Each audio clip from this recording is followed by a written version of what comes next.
महानगरपालिका निवडणुकीच्या पार्श्वभूमीवर सोलापूर शहरात निर्भय व शांत वातावरण राखण्यासाठी पोलीस आयुक्त एम राजकुमार यांनी सराईत गुन्हेगारांविरोधात धडाकेबाज कारवाई सुरू केली आहे. गुन्हेगारी कृत्यांमुळे नागरिकांमध्ये दहशत निर्माण होऊन सार्वजनिक सुव्यवस्थेला धोका निर्माण झाला होता.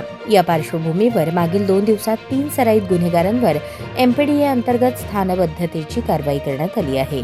मिथुन धनसिंग राठोड हा सराईत हातभट्टीवाला असून गावठी दारूची वाहतूक, विक्री आणि अड्डे चालवून परिसरात अस्वच्छता, दुर्गंधी व जीवितास धोका निर्माण करत होता. त्याच्याविरुद्ध 27 गंभीर गुन्हे दाखल असून प्रतिबंधक कारवायांनंतरही त्याच्या वर्तनात सुधारणा झाली नाही. त्यामुळे त्यास 18 डिसेंबर रोजी एमपीडीए अंतर्गत येरवडा कारागृहात स्थानबद्ध करण्यात आले आहे.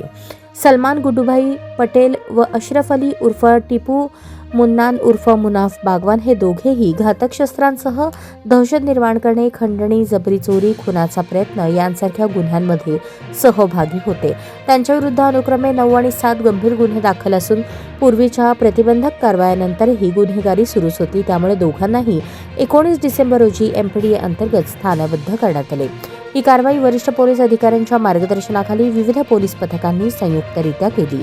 पोलीस आयुक्त एम राजकुमार यांनी पदभार स्वीकारल्यानंतर आतापर्यंत एकूण 50 सराईत गुन्हेगारांवर एमपीडीए अंतर्गत स्थानबद्धतेची कारवाई करण्यात आली असून निवडणूक काळात कायदा सुव्यवस्था अबाधित ठेवण्याचा ठाम संदेश देण्यात आला आहे.